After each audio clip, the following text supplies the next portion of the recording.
What's up, guys? It's Tim from Coaster Life Media, and welcome to the next Planet Coaster series here on the channel. Now, right away, I'm gonna let you guys know I've done some work already in this park.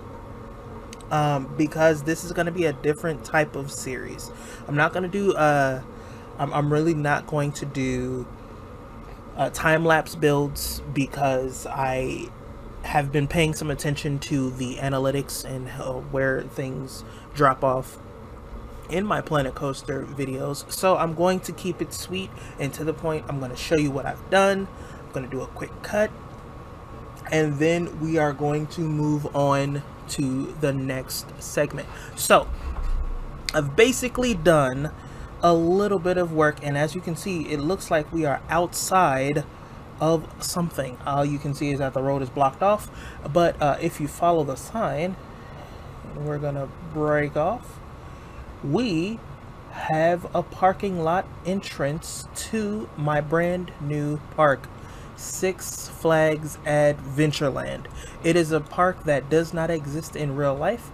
It is a park that I wanted to basically build and have it be more of what if Six Flags were to build a park from the bottom up, but do it in a more modern style. There are 3 bottom up Six Flags parks that exist in the world. For those of you who are not familiar, the very first Six Flags park ever was Six Flags Over Texas, which was built back in the 60s. Following that was Six Flags Over Georgia, and the most recent park that was not purchased but built by Six Flags was Six Flags St. Louis. So all of the other parks that now exist under the Six Flags name were either bought or just taken over by the operations team to basically fill out the Six Flags name. This series is basically, in theory, what if Six Flags had enough money to purchase a large amount of land in maybe 2019, 2020, and built a theme park or amusement park modernly, in a more modern way. So that's basically what we have. So basically all I've done so far in this park is made the parking booth, and we have a parking lot that is basically for the most part fleshed out. There's a staff parking lot right here, main parking is right here, and RV parking goes along here. So basically, if you came in an RV, you know, you would have the option to drive them up to the front where the entrance plaza area is going to be, and then come back around and park your RV in this little area right here.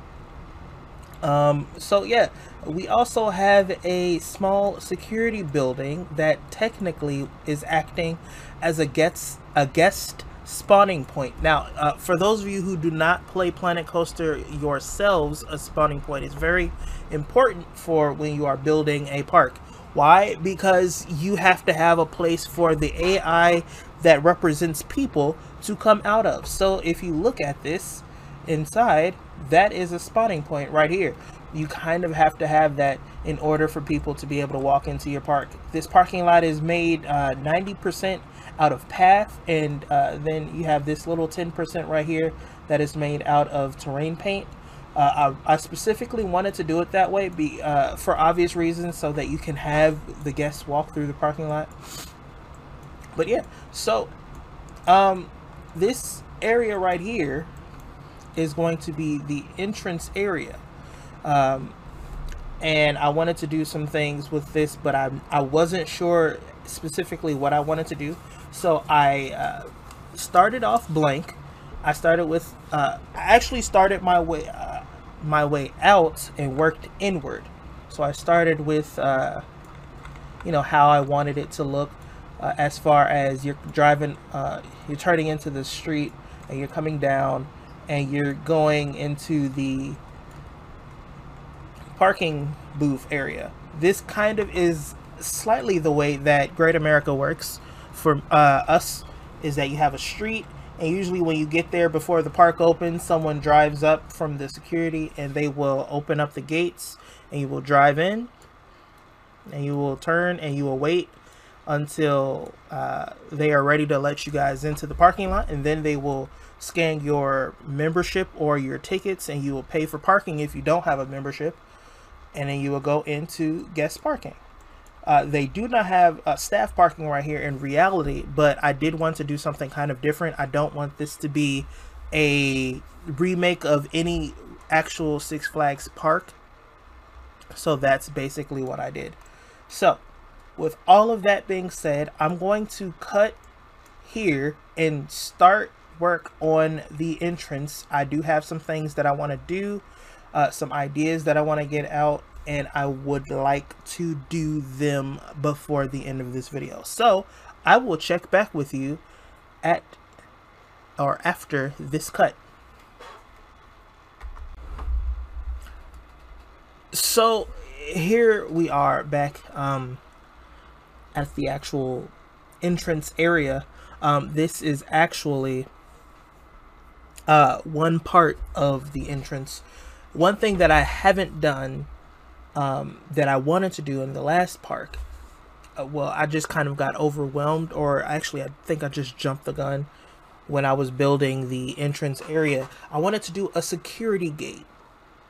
A lot of Six Flags parks have a security gate where you basically just walk through the metal detector, make sure you don't have anything dangerous. This is where they check your bags if they need to. So I wanted to do something like that, just to add to the realism of this being an American park. A lot of people who are making parks right now are actually making parks that exist overseas, like in Great Britain, where they don't necessarily have those concerns, which is great for them.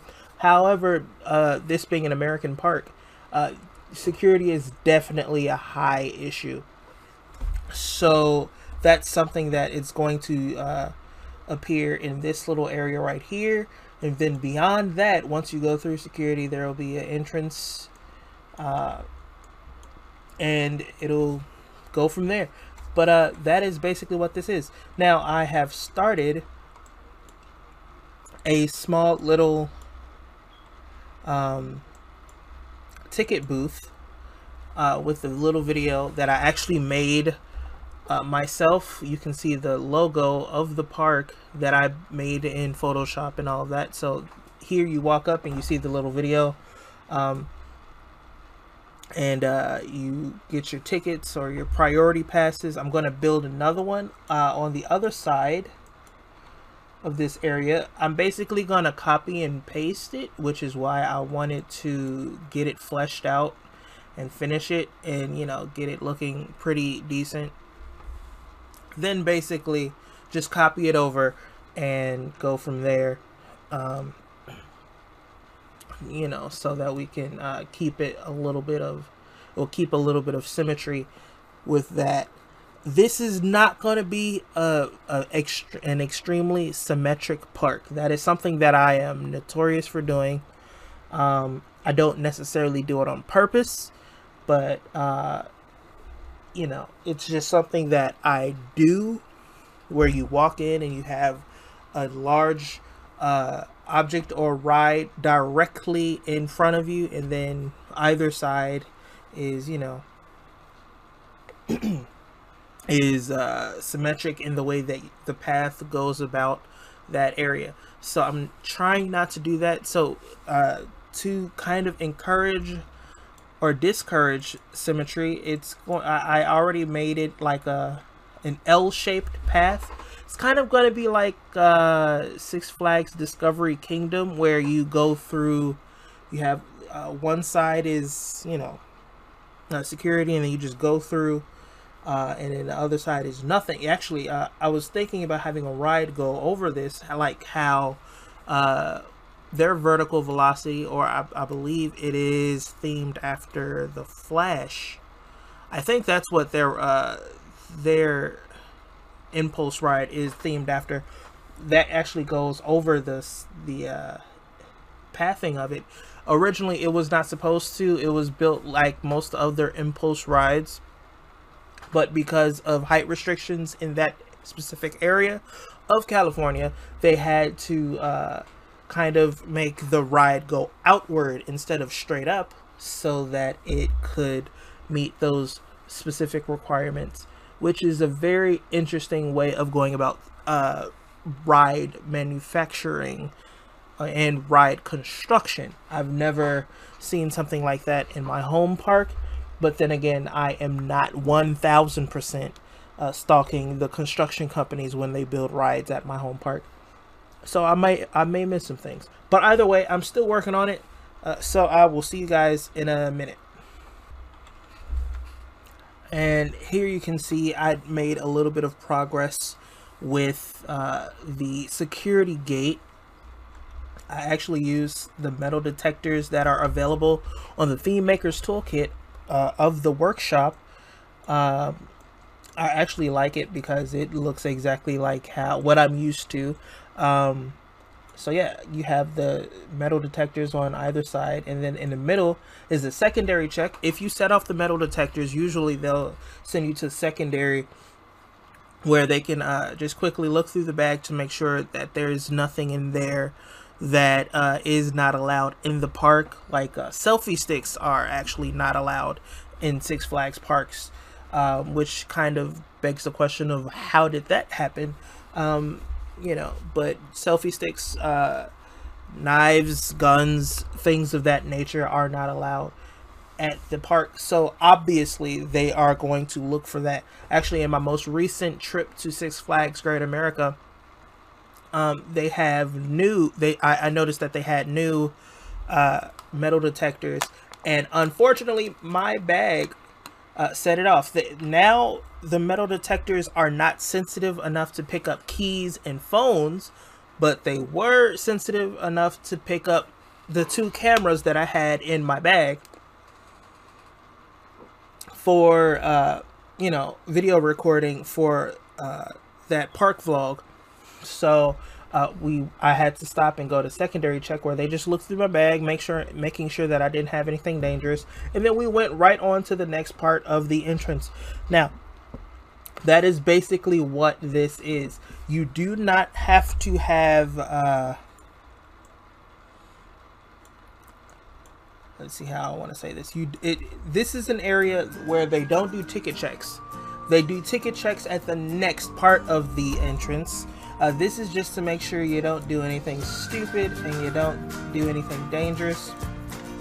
One way that I really like how Six Flags Magic Mountain does it is that whole entrance area is basically like an L shape,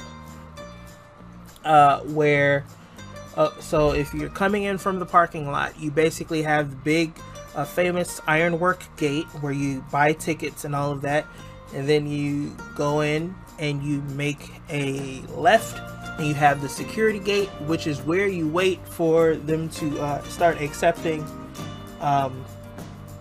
you know, guests, and once they're ready, they'll open the gate, and then you will go in and you will kind of turn, like if I'm remembering correctly, you turn right. There is not necessarily a huge gate there. It's literally just a small little entrance plaza with shops and restaurants, which is kind of cool. I'm thinking about doing that, but I'm not necessarily sure how I want to do that. I don't know why I settled on that part of the thing, but yeah, I'm not sure how I want to do that yet, because notice where we are in relation to the rest of the map. We are in the corner, the lower corner.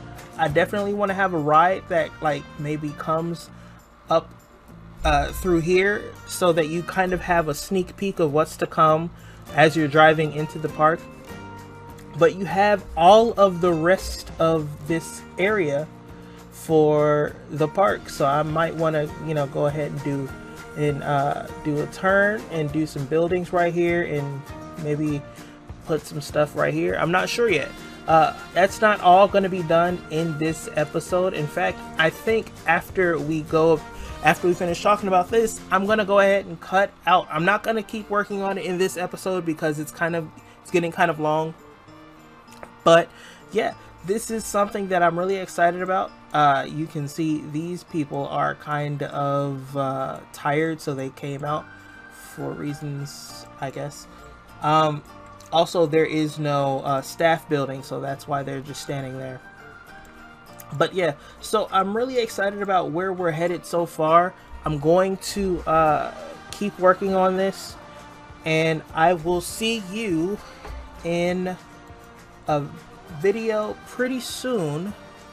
I'm not sure if it's going to be this week or next week or whenever, but you know, it's going to be soon, and I am going to see you. I'm going to settle here on this view right here. I'm going to see you in the next video. Don't forget to like and subscribe, guys. Thanks.